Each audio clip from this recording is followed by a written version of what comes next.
Au nom du Père, du Fils, Saint-Esprit, un seul Dieu, Amen, que sa bénédiction repose sur nous tous, Amen.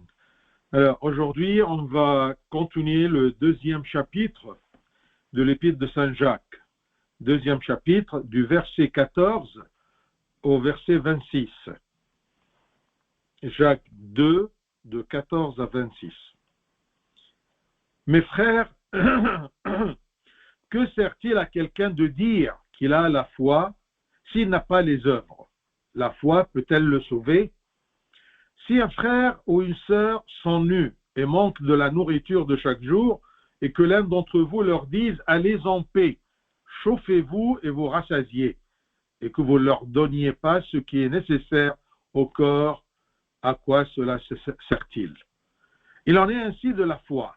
S'il n'a pas les œuvres, elle est morte en elle-même. Mais quelqu'un dira, toi tu as la foi, et moi j'ai les œuvres. Montre-moi ta foi sans les œuvres, et moi je te montrerai la foi par mes œuvres. Tu crois qu'il y a un seul Dieu? Tu fais bien. Les démons le croient aussi, et ils tremblent. Veux-tu savoir, ô homme vain, que la foi sans les œuvres est inutile? Abraham, notre père, ne fut-il pas justifié par les œuvres lorsqu'il offrit son fils Isaac sur l'autel? Tu vois que la foi agissait avec ses œuvres et que par les œuvres, la foi fut rendue parfaite. Ainsi s'accomplit ce qui dit l'Écriture. Abraham crut à Dieu et cela lui fut imputé à justice et il fut appelé ami de Dieu. Vous voyez que l'homme est justifié par les œuvres et non par la foi seulement. Rahab, la prostituée, ne fut-elle pas également justifiée par les œuvres lorsqu'elle reçut les messagers et qu'elle les fit partir par un autre chemin? Comme le corps sans âme est mort, de même, la foi sans les œuvres est morte. Gloire à toi, Seigneur, éternellement. Amen. Alors, aujourd'hui, ce passage de l'Épître de Saint Jacques, on peut le tituler « La foi et les œuvres ». Cette relation entre ma foi et les œuvres. Alors, verset 14, « Mes frères, que sert-il quelqu'un de dire qu'il a la foi s'il n'a pas les œuvres? La foi peut-elle le sauver? » Eh bien, Saint Jacques s'adresse à des fidèles dont leur comportement s'est déformé un peu. Ces fidèles pensaient que le sang du Christ les purifie et il est suffisant de les sauver, sans avoir besoin de l'effort ou de la persévérance. C'est bien qu'ils croient dans l'efficacité du sang de Dieu et de la foi, c'est parfait. Mais ils pensaient qu'ils n'ont pas besoin de l'effort, de la pratique spirituelle, de la persévérance, ce qui n'est pas juste. Et attention, les œuvres dont Saint Jacques parle ne sont pas les mêmes citées par Saint Paul. Parce que Saint Paul, il a parlé d'une façon à refuser les œuvres et se baser sur la foi. Et Saint Jacques, il dit que la foi sans les œuvres, ça ne sert à rien. Elle ne peut pas me sauver. Mais alors, quel est le genre des œuvres entre Saint Jacques et Saint Paul? Alors, les œuvres dont Saint Jacques parle, ce sont les œuvres de piété, les œuvres d'amour des autres, les œuvres qui met la foi en évidence, en pratique. Ce ne sont pas tout simplement des paroles. Saint Paul, par exemple, il disait aux Romains 3, 28, « Car nous pensons que l'homme est justifié par la foi sans les œuvres de la loi. » Les œuvres de la loi, c'est-à-dire les œuvres selon saint Paul, ce sont les œuvres de la loi de Moïse, les pratiques rituelles liées à la loi de Moïse. Car nous pensons que l'homme est justifié par la foi, sans les œuvres de la loi. Ou bien Dieu est-il seulement le Dieu des Juifs? Ne l'est-il pas aussi des païens? Oui, il l'est aussi des païens. Donc ici, saint Paul, il dit attention, vous les Juifs convertis au christianisme, vous basez le salut sur la foi et sur les œuvres, comment dire, les œuvres de la loi de Moïse, c'est-à-dire la circoncision, c'est-à-dire les sacrifices, c'est-à-dire,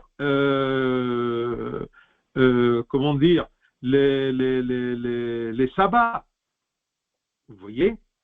Alors, quand saint Paul s'adresse aux Juifs convertis au christianisme, il leur dit l'important c'est la foi en Christ, ce n'est pas le judaïsme, parce que ces gens-là pensaient bien que pour être sauvés, on doit avoir la foi en Christ, mais traverser à travers le judaïsme, passer d'abord par le judaïsme, par les œuvres du judaïsme. Eh bien non.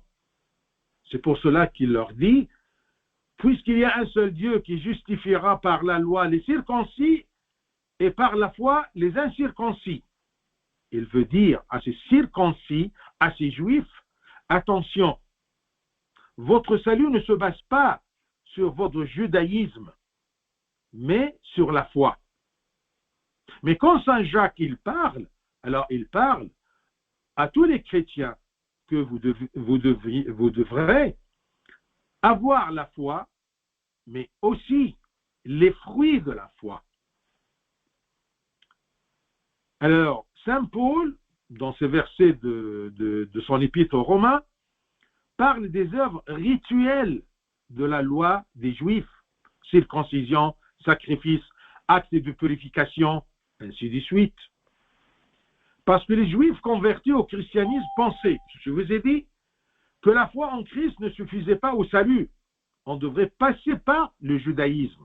C'est ça, les œuvres, selon saint Paul, parce qu'il s'adressait à ces Juifs convertis qui se basaient sur leur loi de Moïse, le volet de rituels dans la loi de Moïse, et saint Jacques se basait sur, ou saint Jacques se base sur les œuvres de la foi, les bonnes œuvres de la piété, de l'amour.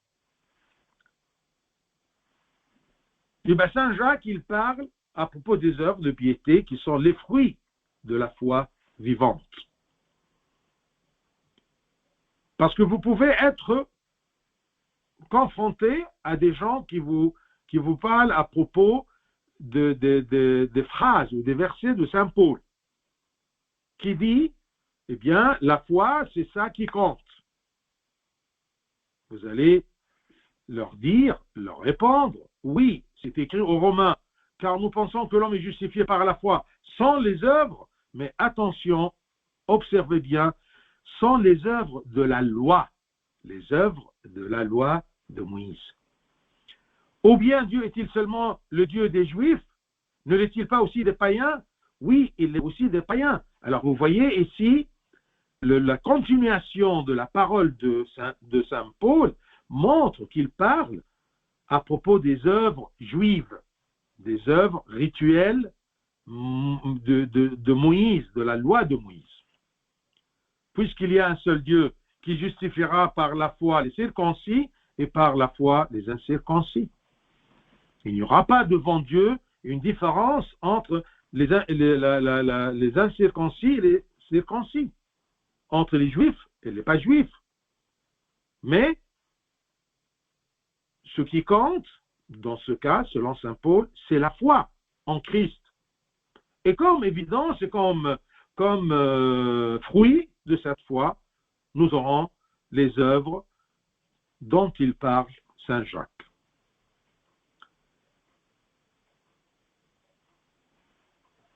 Parce que nous avons des cas où, malgré la foi qui était sans œuvre, eh bien, ils sont péris. Malgré qu'ils avaient de la foi, mais ils n'ont pas des œuvres. Eh bien, ces cas-là, ils sont péris. Donc, c'est important, les œuvres. J'espère que vous différenciez maintenant entre les œuvres dont Saint Paul a parlé et les œuvres dont Saint Jacques parle. Alors, les cas où les gens avaient la foi, mais ils ont péri parce qu'ils n'avaient pas des œuvres, comme qui? Comme dans le Nouveau Testament, selon ce qui est écrit dans l'Acte des Apôtres, chapitre 5, eh bien, au commencement du chapitre 5, il y a la petite histoire d'Ananias et Saphira, les deux qui avaient la foi, mais ils n'étaient pas honnêtes dans leurs œuvres. C'est écrit, mais un homme nommé Ananias, avec Saphira, sa femme, vendit une propriété et retint une partie du prix. Sa femme, le sachant, puis il apporta le reste et le déposa aux pieds des apôtres, en disant que c'est ce prix-là, le prix du terrain. Mais ils ont retenu une partie de ce prix. Alors, les deux sont morts sur le coup aux pieds de Saint-Pierre. Pourquoi? Parce qu'ils avaient la foi, mais ils n'étaient pas honnêtes dans leur œuvre. Même Dieu nous a dit, selon Saint Matthieu, chapitre 7, versets 21 à 23, il nous a dit, ceux qui me disent Seigneur, Seigneur, ils ont la foi. Ils ont la foi que le Christ est Seigneur. Ceux qui me disent Seigneur, Seigneur n'entreront pas tous dans le royaume des cieux, mais celui-là seul qui fait la volonté de mon Père qui est dans les cieux. Donc, ce n'est pas ceux qui ont cru en disant Seigneur, Seigneur rentreront au royaume des cieux, mais celui seul qui a la foi, mais il fait. C'est ça les œuvres. Il fait la volonté de mon Père qui est dans les cieux. Plusieurs me diront en ce jour-là, Seigneur, Seigneur, n'avons-nous pas prophétisé par ton nom? N'avons-nous pas chassé les démons par ton nom? Ils ont la foi. Et même, ils ont des actes. Mais ils n'étaient pas honnêtes dans leurs œuvres. Et n'avons-nous pas fait beaucoup de miracles par ton nom? Alors je leur dirai ouvertement, je ne vous ai jamais connu. Retirez-vous de moi, vous qui commettez l'iniquité. Donc, il y a des gens qui ont la foi, mais leurs œuvres n'est pas selon la volonté de Dieu, même si c'est pareil comme des miracles. Ils ne rentreront pas le royaume des cieux. C'est exactement comme la foi des démons. Un peu plus loin dans le même chapitre, vous allez voir, verset 19, que les démons, ils ont une foi, ils ont la foi. Ils croient bien en Jésus-Christ et ils savent très bien que Jésus est le Fils de Dieu, il est le Sauveur, il est le Messie. Mais on va voir un peu plus loin qu'ils n'ont pas d'œuvre. Donc, ils vont périr.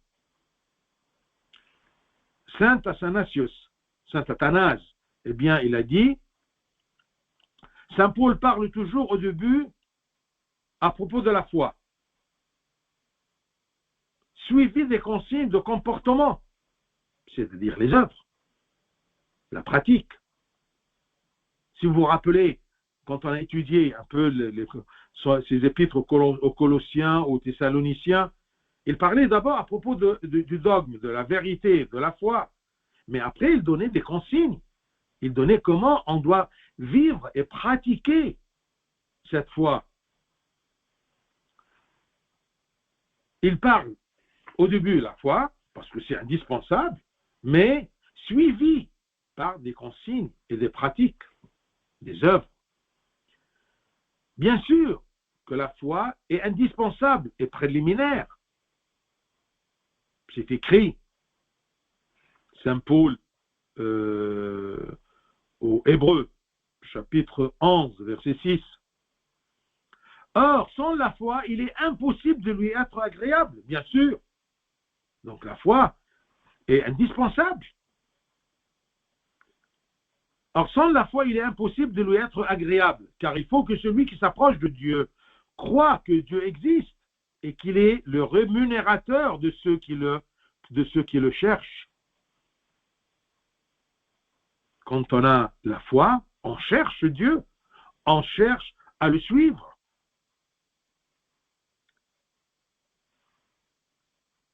Mes frères, que sert-il à quelqu'un de dire qu'il a la foi s'il n'a pas les œuvres? La foi peut-elle le sauver? Eh bien non. Et il commence à nous présenter des exemples pratiques à propos de la nécessité de faire ce lien entre les œuvres et la foi. Et il nous montre que les œuvres, c'est une condition complémentaire pour le salut du croyant. Le croyant, il a la foi, mais la foi ne suffit pas. Il doit avoir les œuvres. Alors, il commence à nous donner, du verset 15 à 18, ces exemples. Si un frère ou une sœur sont nus et manquent de la nourriture de chaque jour, ils sont dans le besoin. Et tu crois en Dieu, tu crois en Christ, mais le Christ, il t'a dit, aide ces gens-là qui sont dans le besoin. Alors si tu ne le fais pas, eh ben, ta foi ne sert à rien. Ta foi sera, désolé de dire, comme la foi de Satan. Donc la tendresse des mots sans des actes concrets ne sert à rien. Parce que ici, verset 16, et que l'un d'entre vous leur dise, allez en paix, chauffez-vous et vous rassasiez. Ça, c'est la douceur, la tendresse des mots. Mais alors, qu'est-ce que tu as fait de concret? Qu'est-ce que tu as fait pour les aider? Et que vous ne leur donniez pas ce qui est nécessaire au corps. À quoi cela sert-il? À quoi ça sert ta foi? Tu ne l'as pas pratiqué. Tu ne l'as pas vécu.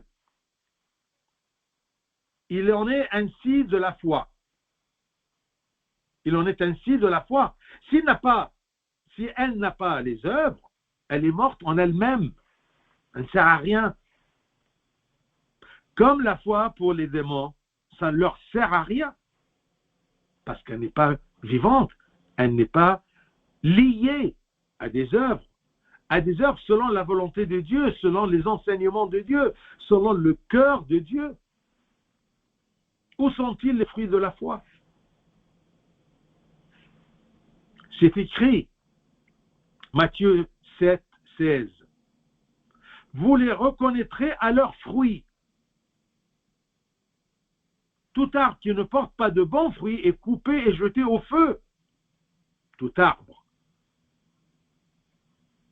qui existe par la foi. Tu es là, tu es chrétien, tu existes, mais tu ne portes pas de fruits et tu ne portes pas de bons fruits. Eh bien, cet arbre qui a la foi sera coupé. C'est donc à leurs fruits que vous le reconnaîtrez. Si tu n'as pas de fruits, comment on va te reconnaître? Comment Dieu va te reconnaître? Il va te dire, comme il a dit aux autres, qui ont fait même des miracles et ainsi de suite, pour leur être, leur ego, non pas pour Dieu, eh bien, je ne vous reconnais pas. C'est donc à leurs fruits que vous le reconnaîtrez. Et ça doit être des bons fruits. Parce que vous avez entendu parler. D'accord. Ils ont fait des miracles. Ils ont prêché le nom du Seigneur. Mais ce n'était pas selon la volonté de Dieu. Ils avaient leur iniquité.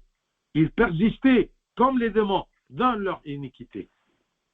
Donc tout arbre qui ne porte pas de bons fruits est coupé et jeté au feu.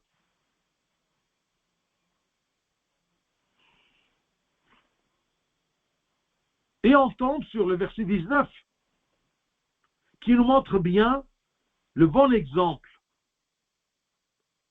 de la foi sans œuvre. C'est comme la foi des démons. Verset 19. Tu crois qu'il y en a un seul Dieu? Tu fais bien. C'est parfait. C'est préliminaire. C'est essentiel. Les démons le croient aussi. Et plus, ils tremblent. C'est-à-dire une foi sincère, une foi juste, mais morte. Tu crois qu'il y a un seul Dieu, tu fais bien. Les démons le croient aussi. Et ils tremblent. Veux-tu savoir, ô homme vain?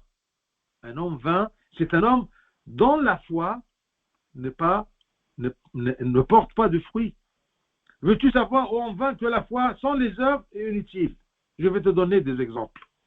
Où la foi avec des fruits est utile, est vivante, est salutaire. Ça t'aide à être sauvé. De 21 à 24, eh bien, ça sera ces exemples-là. Des gens qui avaient la foi, mais une foi qui porte de bons fruits. Et ils étaient sauvés à cause de leur foi fructifiante, qui porte de bons fruits. On va voir les exemples. Mais là, je me pose la question, est-ce que ma foi est une foi diabolique ou une foi vivante, une foi qui porte de bons fruits, une foi salutaire, une foi qui mène au salut, non pas une foi morte, sans fruits, sans œuvre. Alors, les exemples pour la foi fructifiante. Il a pris Abraham comme exemple, et cet exemple-là a été cité par Saint Paul et Saint Jacques. Mais bien sûr, Saint Paul l'a pris tout simplement importante. Mais ça ne veut pas dire qu'il a nié l'importance des bonnes œuvres, les bons fruits de la foi. Saint Paul, il a dit aux Galates, chapitre 3, verset 6, Galates 3, 6. Comme Abraham crut à Dieu et que cela lui fut imputé à justice, ça lui a donné le privilège d'être justifié aux yeux de Dieu. Mais ici, Saint Paul, il a cité Abraham, la foi d'Abraham. Mais il n'a pas nié qu'il a fait le sacrifice.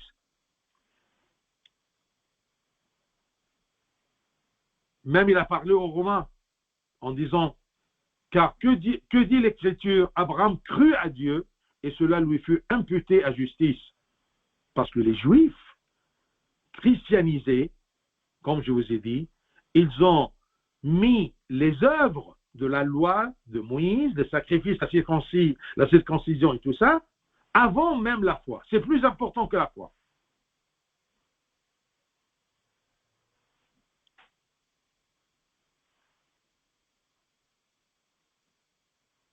Abraham, notre père, ne fut-il pas justifié par les œuvres jusqu'il offrit son fils Isaac sur l'autel? Verset 21.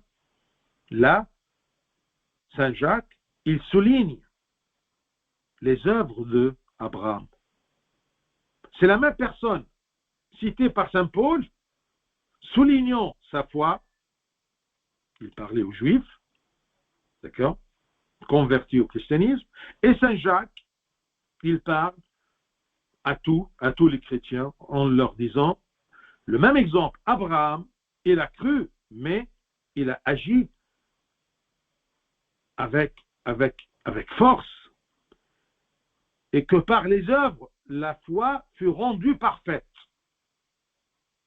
Mais la foi des démons, la foi des gens qui n'ont pas de fruits, eh bien, ce n'est pas une foi parfaite. C'est une foi, mais pas parfaite. Pas une foi efficace. Foi plus œuvre. Ainsi, verset 23, ainsi s'accomplit ce que dit l'Écriture, Abraham crut à Dieu, et cela lui fut imputé à justice. Il fut appelé même ami de Dieu. C'est à peu près la même chose que saint Paul a dit à propos de la foi. Alors ici je dis que saint Paul et saint Jacques, ils ont cité la foi comme indispensable. Saint Jacques, il a souligné aussi les œuvres. Saint Paul, il n'a pas parlé à propos des œuvres directement, parce qu'il parlait à une majorité de juifs convertis au christianisme, mais il avait toujours les consignes, après avoir cité la foi, les consignes chrétiennes, les consignes qui mènent la foi, une foi fructifiante. Verset 24. Vous voyez que l'homme est justifié par les œuvres et non pas par la foi seulement. C'est ça le résumé de ce que saint Jacques, il veut dire à tous les chrétiens. C'est une épître universelle, catholicone. Vous voyez que l'homme est justifié par les œuvres et non par la foi seulement. Il y a des gens qui ne veulent pas pratiquer en disant l'important c'est le cœur, c'est la foi. Il ramène quelques versets de saint Paul qui ne citent pas les œuvres, mais ça ne veut pas dire qu'il néglige les œuvres. Il refuse les œuvres hébraïques. Les œuvres hébraïques, ça veut dire des Hébreux, les œuvres de la loi de Moïse. Comme je vous ai dit, les sacrifices, les actes de purification et tout, parce que c'était des symboles. Mais l'importance, ce sont les vraies œuvres, les vrais actes. Tu crois en Dieu, oui, mais tu dois œuvrer en prenant le sang et le corps du Christ. Mais si tu crois, tu ne prends pas la communion, à quoi ça sert? Si tu crois et tu ne pratiques pas ta croyance pour le repentir par le jeûne et la prière, à quoi ça sert ta foi? C'est pour cela que je refuse quelqu'un qui dit « Ah oui, je suis chrétien, oui, je crois, mais je ne suis pas pratiquant. » Alors ça sert à quoi ta croyance? Si que ce qui fructifie ta foi, ce sont les œuvres, ce sont les pratiques du Nouveau Testament, la pratique des sacrements. Tu te confesses, tu prends la communion. Il y a des gens qui croient, ils sont chrétiens, mais ils ne se marient pas à l'église. Mais ils croient à Dieu. Ben, croient à Dieu. Et pourquoi tu ne pratiques pas les œuvres selon la volonté de Dieu, selon les enseignements de Dieu? Verset 24. Soulignez-le bien. Vous voyez que l'homme est justifié par les œuvres et non pas par la foi seulement. On ne peut pas être justifié par les œuvres. Point final. La foi accompagnée par les œuvres. Et bien sûr la foi d'abord. Parce que si tu veux suivre et chercher Dieu, tu dois croire qu'il existe. Deuxième exemple de l'Ancien Testament, c'est Rahab la prostituée. Ne fut-elle pas également justifiée par les œuvres lorsqu'elle reçut les messagers et qu'elle les fit partir par notre chemin? Mais Rahab a fait ça parce qu'elle avait la foi dans l'Éternel. Dans le livre de Josué, eh bien, l'Écriture nous montre que tous les habitants de la ville de Jéricho ont reconnu la puissance de l'Éternel. Mais personne n'a profité de cette reconnaissance, de cette foi en l'Éternel que Rahab, parce qu'elle a agi Elle a lié sa foi à l'œuvre. Ainsi, sa foi est devenue une foi vivante, une foi qui l'a sauvée, elle et sa famille, sans les autres habitants de Jéricho, qui ont cru, qui ont reconnu la force et la puissance de l'Éternel, le Dieu des Hébreux. Mais Rahab, d'accord, qui était des nations, pas le peuple de Dieu, a cru et a fait un acte courageux, parce qu'elle connaissait, elle avait la foi dans l'Éternel qui va la protéger.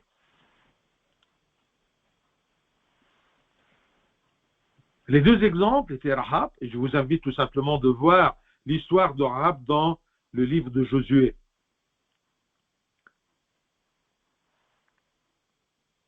Et le meilleur exemple que Saint Jacques nous donne pour œuvrer dans notre foi, c'est le verset 26.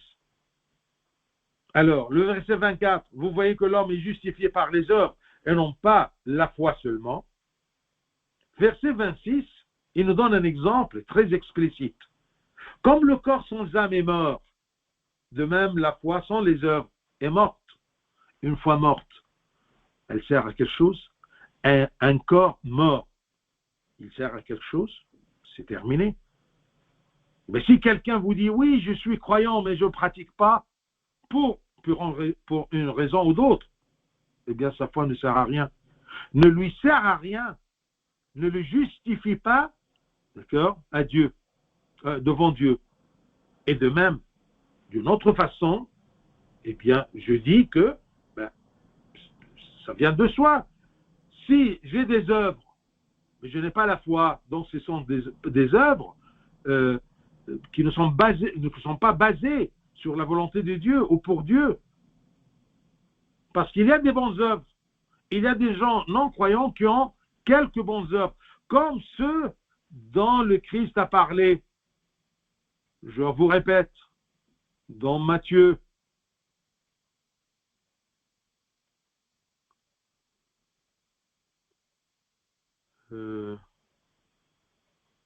Matthieu 7, de 21 à 23.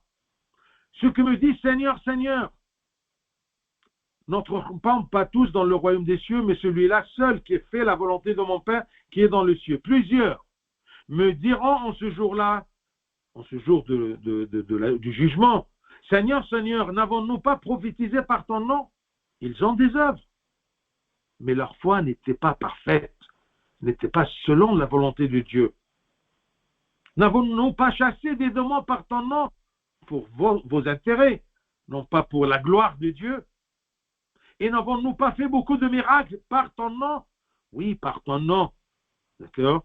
Mais pas pour la gloire de Dieu, c'était pour votre gloire. Vous avez fait ceci, mais vous avez persisté dans vos péchés.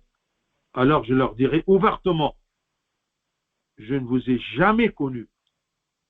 Retirez-vous de moi, vous qui commettez l'iniquité. Mais nous avons de la foi, oui, mais vous commettez l'iniquité. Même si vous avez commis des bonnes œuvres, et je vous ai donné comment dire, un pouce comme ça, pour vous encourager, d'accord, mais vous avez persisté dans l'iniquité, je ne vous connais pas. Comme le corps sans âme est mort, de même, la foi sans les œuvres est morte. J'espère que ce genre d'œuvre qui vivifie la foi est clair dans notre tête. C'est les bonnes œuvres et aussi les œuvres de la pratique spirituelle.